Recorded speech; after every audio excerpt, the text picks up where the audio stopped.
Hi friends, this is Sanjay Parihar from Houston, Texas, and as we mentioned, we're gonna bring a lot of notable faces of the hotel industry and I would say entire tour industry here to give the knowledge base or prepare the knowledge base for COVID-19. Check it out our channel Triluxo for getting to the information about COVID-19 preparedness and overall how it can help you for getting ready to post COVID-19. So with that thought, I'm here with Latha Raman, the owner of Paradise Resort, Kumbakonam. Welcome to our show. Mr. Sanjay. Thanks. Thank you so much. Thank you. It's a pleasure. It's definitely a pleasure to have you here. And now, Latha, I have seen some of your social media, some of your yourstory.com, and before we go there, tell us how you are planning for post COVID-19 time. I'm sure there must be a lot of planning, a lot of preparedness there, and as I can see that you are always positive, think forward sort of approach. So we are very keen to hear it from you. Please go ahead, sir. As you said, it's a very tough time for the industry and for everybody for that matter. So the general norms and the thing that would be followed, it would start with a masking. Mask, of course, is a must. And then spacing, the individual spacing between people is always advised. Sanitizers, of course, in the lobby and all the public spaces, rooms, everywhere, usage of sanitizers, one. And education and the SOPs to the staff as to how, handling this kind of a COVID, especially them. What they should do, the cleaning of the rooms with the masks that are there. Right. And aesthetic cleaning has now been substituted with clinical cleaning. So, how well the spaces are being cleaned. Deep cleaning is what is, recommended now as far as the rooms and the public places and all that. And there are, again, laundry, the loads of laundry wherein the disinfectants have to be done. Procurement, purchases of the kitchen items, how well we are going to handle, what are the new SOPs we need to place regarding that, taking COVID into account. And then there's something called the anti-disinfectant knobs. I'm really fascinated by that. The thing with it is copper and its alloys have the potential of disinfecting by themselves. There is a time frame that they disinfect. If you see, our property is more heritage oriented. You have the brass metal handles, door handles. So those are added advantages that by themselves, they would disinfect. So, having them already and installing some more, that would help for the COVID thing. And of course, spacing tables in the restaurant, that and in-room room service would be another added features which we're thinking. So these are the general things. I feel more of cleanliness, hygiene, and these protocols are the basic things. Masks and sanitizers, which your staff have to do. I think these would go a long way in safeguarding COVID, against protecting the guests and the resort from things. And it's a spread out resort. So, it's not a space which is so closed or something. So it's all open. There's so much of greenery, gardens, our rooms are spacious. So these add on to the advantage as far as protecting ourselves from COVID. So, Right. Yeah. Great to hear. And like you said, it's basically spread hotel. So there is social distancing is already there. And absolutely. Right. And social distancing is already there. And then there's a lot of process change and that will definitely take care of the post-COVID-19 prevention. Thank you for sharing in detail. Now, another thing where industry can benefit from your experience, Latha, is your thought process. And I've gone through yourstory.com and I saw that you were not afraid to make any mistake, right? And basically that tells us that there is a lot of uptown and downturn and upturn. It happens, right? Now this is a downturn for entire industry, right? So I would request you to tell more of the thought process there and belief, so that everybody can learn from you on that and kind of prepare at this odd time. See, there was an article many years back, not just now, many years back, wherein I said, I'm not afraid to commit mistakes. Right. So that was the article wherein, in fact, morning when I spoke to Rohit, he said that not afraid or not scared to commit mistakes. See, if you want to do something, then alone mistakes can happen. I do nothing and I commit nothing. No mistakes. No work, no mistakes. So if you dare to commit mistakes, then it's a learning curve. Otherwise, you learn nothing. You are there at the same place where you start. Right. If you understand my thing, if you try to see, I was just a housewife. From the mere housewife to this property was just an investment decision, no more, no less. It was just that we wanted to park our funds, But then the enormity of the situation, the enormity of the project was such that we just bought a piece of land. If you see our property, there are about 300 coconut trees, jackfruit, mangoes, Wow. So it's quite spread out, and all these trees and all that. So when we bought this piece of land and we started constructing, I didn't know the enormity of the project that it was. So building it step by step, and then operations, and then marketing, taking the property to the real people who would. So it was a journey wherein every mistake is a stepping stone. Every mistake is a learning curve, but for which we would not have done anything. So that way the whole journey was the thing. And I anything I do it with a lot of passion. Rohitji always he compliments me for all the good things. He notices it, and in fact he compliments me. So without passion, I think nothing. Even if you were to move a stone from here to there, you need to do it with all your 100%, or rather 200%, and with a lot of passionate energy. So the journey of this property has been always a passionate passionately driven thing. And again, the one thing, like it's difficult to change the mindsets of people. It's easy to do many things, but it's very difficult to change the mindset. If you remember 10 years back, when I went for for one of the marketing platforms for the shows, travel shows, I wore a real typical sari, Kanchipuram silk sari, and I went there. And people used to look at me up and down, and what is this lady going to do here? That kind of look. So it was a journey wherein I had to kind of changing the destination. For example, Tanjore was the preferred destination. Any guest and agents, you ask them, they only know Tanjore. Kumbakonam was never there in the itineraries. Kumbakonam was not a very sort of destination. It was always Tanjore. So the mindset, changing the mindset. Changing the mindset was, really hard to make them understand that it's not just Tanjore. Kumbakonam has got a lot of potential, in fact, more potential, So this was the long journey wherein I dared to commit mistakes. It was not just, like that. I dared to commit mistakes. I dared to learn. And that was the creation. And then, now you see, we are there in every itinerary of French, Italian, German. We are a very sort of property in the inbound, and even, domestic and the Indians, it's a very sort of property. We're very popular, and the journey was this. So I dare to commit mistake, I dare to learn, and I dare to evolve rather every day. It's a curve. Wow. And like you said, the most difficult thing is to change the existing system and existing thought process. That is one of the toughest things. Yeah, the mindsets, Mindset. Yeah. It is, and you were able to do that with that belief and with that passion. I was a pioneer in doing that rather, I was the one who said, Kumbakonam is a destination, please support. And, I was explaining people about the pluses that Kumbakonam had compared to other, Tanjore, for example. So I was a pioneer in that. And I believe that there are many places like that. I think if somebody needs help, they should reach out to you to understand how can they add more points in the map, right? Tourist map. Basically. Absolutely. I'm always known for that. People come to me, agents, the first thing is point of contact is me. They just call me, they send a mail, and I weave out many, activities. I spoke to Rohit in the mornings. I weave out many things for them and for the guests rather, indirectly. Wow. Yeah. It's a great thing to hear. And another thing is, you are very active on social media. Now, when I see industry and a lot of even veterans, they do not use much of social media, which sounds like a branding for the future now. What's your advice on that? I think social media is the thing, which would help, Gone are the days when you use the conservative media. Now, everybody is on to Facebook, everybody is on to Instagram. Now, I just do one post. I'm a very regular at Facebook, Instagram and all that. I just do one picture, write a small write-up. And I'm about connected to 2,000 agents at least and my clients, my guests. So one post and everybody sees that. It is an indirect marketing, which I do at least once in 2 days. Or, 2 days once I do one article, and the visibility is huge, and I'm getting good mileage out of it. I think social media is the platform which people have to embrace. Gone are those days when you say traditional platforms are enough. No more. Right.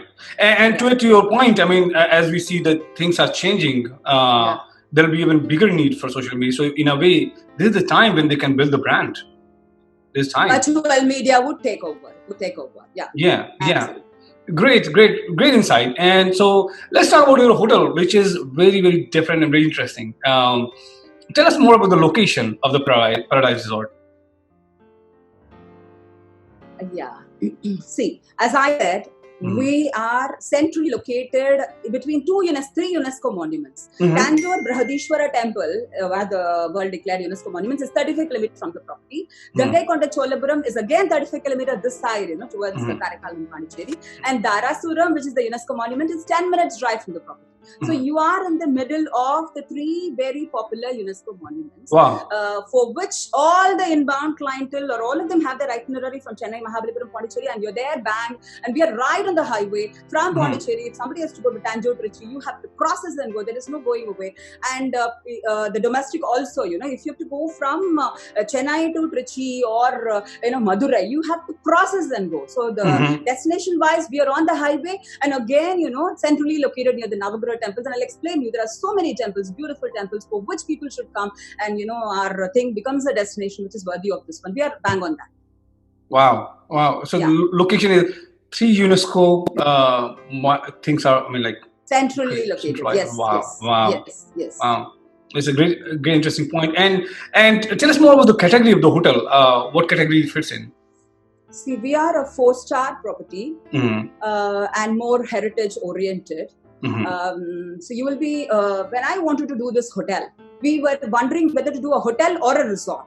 So then I said, no, we will do a resort. There should be a lot of trees. When people come in, they should be fascinated by the greenery, absolutely relaxed. And then again, what kind of construction style was the next question. So the construction style I thought would be heritage. You will be surprised. Every door in my property is heritage door, brought from different palatial places of Chettinad or Karaikudi, and they are massive doors with all the work there, windows, pillars, only the brick and the mortar. It is more of a recreation of the past with the new construction style. So we are stretching about 15 acres of land right from the highway to the river. So we are on the banks of the river, and the tiles that we use is Atangudi. In Chettinad, there is tile making which is done by pouring the colors of the hand. So it's a handmade Chettinad tile. So that showcases a rich cultural thing, and I get so put off when people say that this looks new. So I want to create the impressions of a past era, of a bygone era. So that is my effort. So even in the restaurant, when people come to see when they come to eat, they say this Indians. They say this looks like my grandfather's home. So this is the kind of this one we want to create. So the spaces are like that. The rooms are, as I said, we are 15 acre and about 59 rooms. The rooms are spacious, and again the furniture, we've taken teak wood to do the furniture. No, in between in that, all teak wood furniture, Atangudi tiles. Interesting birds come there because of the river, and interesting birds. Some rooms you can see the sunset also. So it's a very interesting property with bestowed with a lot of greenery, serenity. Even though we are on the highway, certain rooms, or you go inside, it's quite inside that you don't get to hear the sight and the sound of whatever the traffic, and the flora and the fauna are quite amazing and serene and calm and peaceful. So that is the essence of the property, rather. Wow. I mean, it's definitely great to hear about all those, and there's a lot of natural things being used. Rohit, right? I mean, this is very interesting, Rohit, right? Yeah, it's quite interesting. In fact, when you're talking about, and since I personally use this hotel quite frequently, and I have a couple of experience, and I have seen her and following her on the social media with lots of cuisine thing. And she does a lot of things with the local family, local ladies, and in her kitchen. So, Latha, could you please explain more about this cuisine available at your resort? See, the food would be though we have continental and Chinese and all that, but we showcase a lot of the Tamil food. Like, for example, lemon rice is there in one of the, TD heads that we serve for the guests. So lemon rice is a very typical Tamil food wherein lemon and green chilies and all that. So what I'm trying to say is that a lot of the Tamil food we try to imbibe in our cuisine, one. And as I was telling Rohit in the morning, the village walk that we do, which I'll talk about in the activities section, I've done a village food we try to, showcase to our guests and imbibe also. For example, when I took one of the groups for a village walk, we did this puttu. See, doing it in your property, of course, we do cooking demonstration, but doing it in a village house is something very, very interesting. So we did it with the lady of the house in the village, doing with the fuel, wood and all that, and with the big vessels and all that. She sat down and did the whole puttu, which is interestingly jaggery and rice and some cardamom, elaichi and, with ghee and all that. So it's a very traditional village food. So, more emphasis into the Tamil food and the village food, which we try to imbibe into our cuisine is our USP or our forte. Yeah. In fact, few of my guests, if I'm not wrong, has also mentioned like you also invite to the guest as a cooking demonstration. Like when you're cooking, you ask them to participate in the cooking as well. Yeah, we do a lot of cooking demonstration and hands-on with the guests also. They can also participate and, kind of know the process. We give them the leaflets which has the recipe and all the demonstration. But then they also can have a hands-on into the, food and preparation for that stuff. Yeah, more of an interactive thing. Yes. Great. That's a great experience for the clients. Yeah, absolutely. And other thing, there's a lots of monuments which you say is located around your hotel in Kumbakonam. And I heard, though there's a lots of temples around the India, there's one very important temple is called Navagraha temple. Yeah, and I suppose the Kumbakonam is blessed with this temple. So could you please say something? Not just Navagraha, I'll throw some light on what and all is available, the temples in Kumbakonam. As I said, the UNESCO monuments is Tarasuram, Gangekonda Cholapuram and Tanjore Big Temple are there, of course.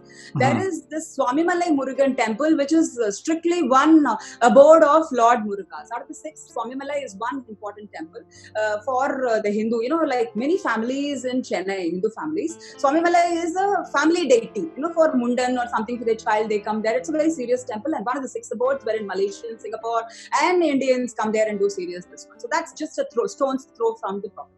And Kumbakonam, when I came to Kumbakonam, I was fascinated with what is this Kumbakonam? What does it mean? So then I came to understand that Kumbakonam, Konam is an angle. And Kumba is the top of the temple tower. So the meaning of it is any angle you see, you just get to see temples in Kumbakonam. Every street has got a temple of, very, very old, ancient temple. So then I understood that, yes. So you have this Kumbeshwaran, Sarangapani, Chakrapani, Saivite temples, Vaishnavite temples. Kumbeshwaran temple, interestingly, is the world came from that temple. The belief is that it's a Shiva temple, Saivite temple. The world is believed to come from that. And then you have the tank, Mahamaham tank. You have this Kumbh Mela in the north, for which people come and have this one. Same thing, you have this Mahamaham festival, which happens once in 12 years. And people come in huge numbers on that particular day, to dip in the holy water of the Mahamaham tank. So this happens once in 12. So Kumbakonam is a very, like your Kashi or, Varanasi, it's a very spiritually rich place wherein people have to come to Kumbakonam before their, life, So it's that kind of a temple. And then again, my finding was there are interesting temples. There is a temple for marriage. There is a temple for childbirth. And there is a temple for education. There's a temple called for Saraswati in Kutanu. So there is a temple for each and every this one. And you can't see like this anywhere in India, except for Kumbakonam, wherein there are specific temples. And then, when I came to Kumbakonam initially 10 years back, there is a temple called there's a place called Ayavadi, wherein there is a temple called Pratyangara Devi. So it's a very Kalika, that's a temple.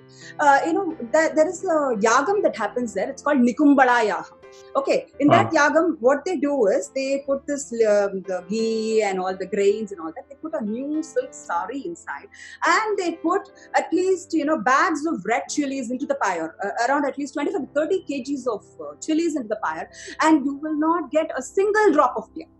Now, even in the kitchen, when you cook just 2-3 and you get so much of tears, you won't get a single drop. So the magic of these temples, I was really fascinated. And this is done to get back your victory when you have a failure, so to win over your enemy. So this Pratyangara Devi was very, very famous for all this. And big leaders, politicians used to come and to get back there. It's said that they've all done that. So these are so fascinating. So it's not just Navagraha. These are the other things which people don't know. But yes, Navagraha is very popular because, when the horoscope is done at the time of your birth, and, all your planets' position is known. And when there is a problem, when you have a handicap, when there is a block in your life, either it's financially or, it's your family problem or whatever, then the Jyotish tells you that you have to do the pariharas and the remedies to the respective temples, and then it's believed that your destiny is back on track. And interestingly, in Tamil houses, this horoscope is done for weddings. To match a person's is fun. The horoscope is done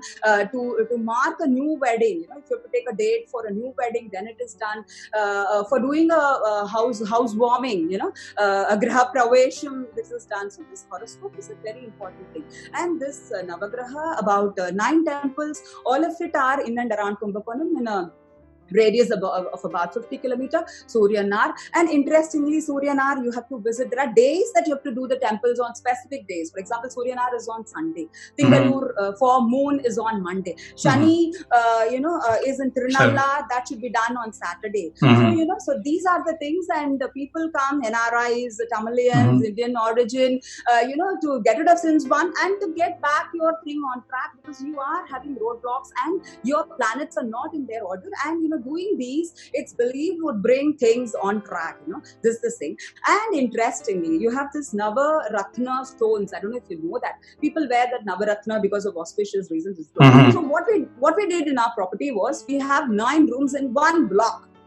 So when we did the construction, we said we will do the Navaratna theme into the rooms, and we gave interesting the Navaratna ka colors jo hai na, we have given those colors and named that block as Navaratna block. So every room will have the color of the stone. So this way we've tried to. And Navagraha, yes, I do think going forward, when there are no answers, science does not give answers, when human intelligence fails to give answers, I think divinity and spirituality would be the only answer. And I'm sure people would come to Navagraha temples for relief and whatever, to get solutions for things. It's a long list, for a reason for the people to come to the Kumbakonam.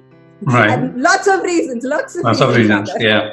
And like you mentioned, this is a very interesting point. I mean, this and for me, it's definitely learning. I thank you for telling the detail, because as Kashi is there, similarly Kumbakonam is there, and there's a lot of spirituality and kind of that helps in the belief system and kind of making people stronger, especially in the odd time here, right? Yeah. Thank you for sharing that, Rohit. Yeah, in fact, when there's lots of things, and we Indian, the wedding is another celebration. Yeah. And the Kumbakonam is like the heritage village or maybe town, whatever you say. Yeah. So, how's the scope for the wedding to be placed in the Kumbakonam at your hotel? Yeah. See, even though the locals come for, locals come for their own domestic functions like engagement or, 100 people, whatever, small things do happen. But we are very focused on this destination wedding. In fact, we did 1 or 2 before, wherein a Tamil Brahmin wedding. See, my property is more of a heritage-oriented property. So, it would fit the palette of a heritage, traditional wedding of creating spaces wherein a Tamil Brahmin wedding can happen.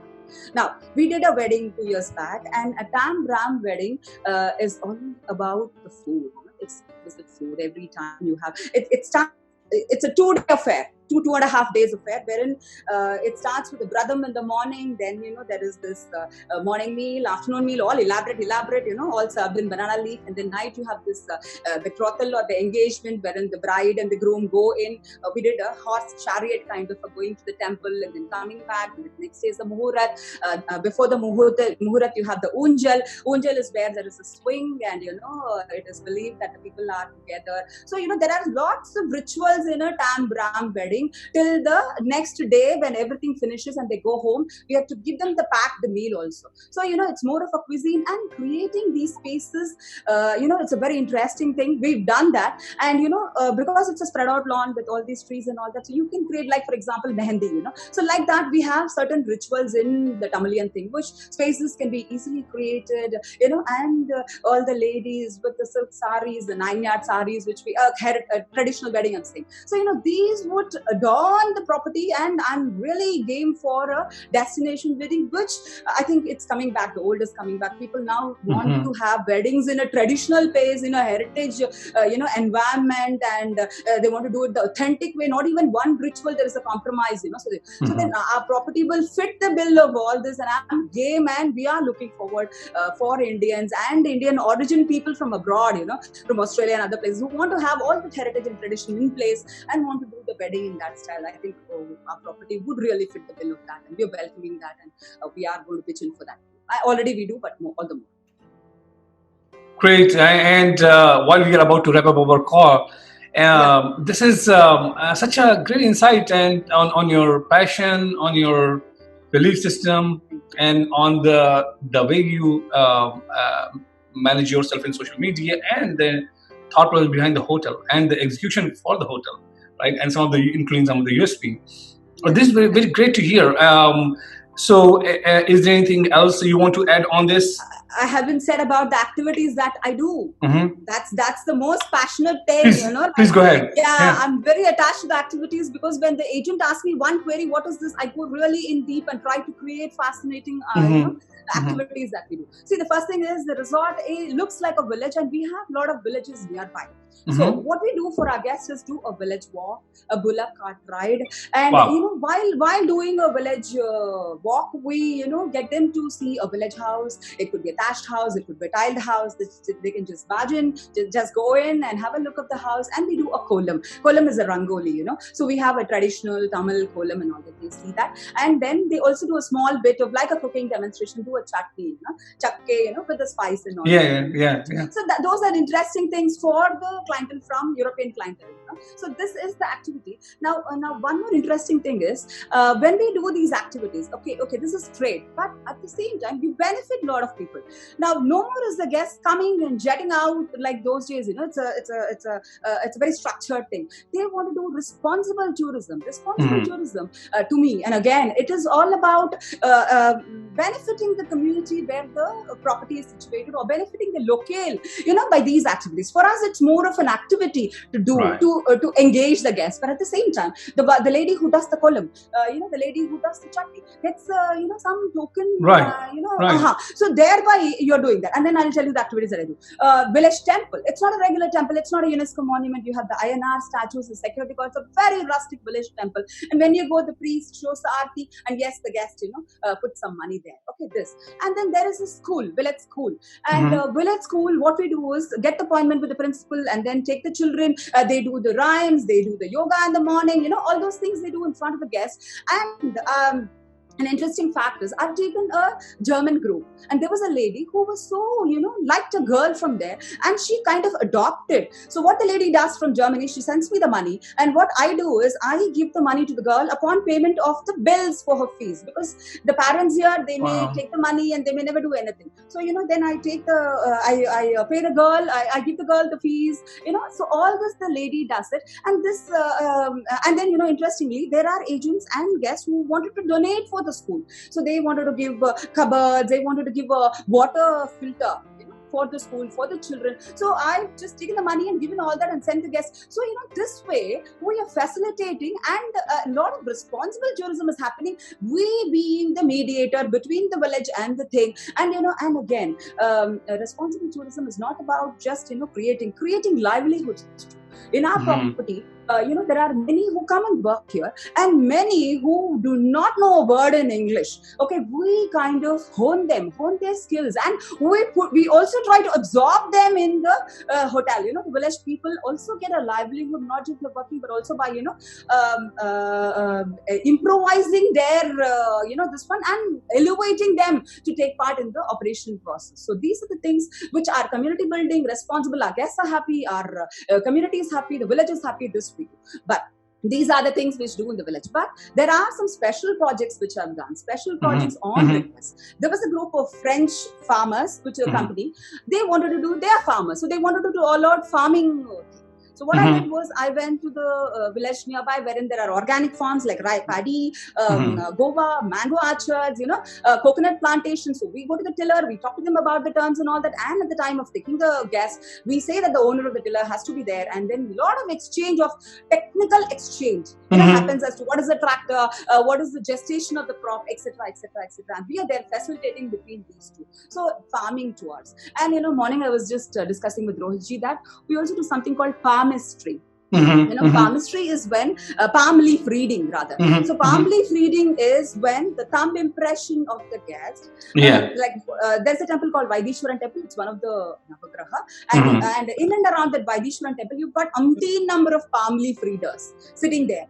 And what they do is sage Agastya. I think I'm taking a detail. This one. It's okay. Please go ahead. Please go ahead. Please go ahead. Please go ahead. Yeah.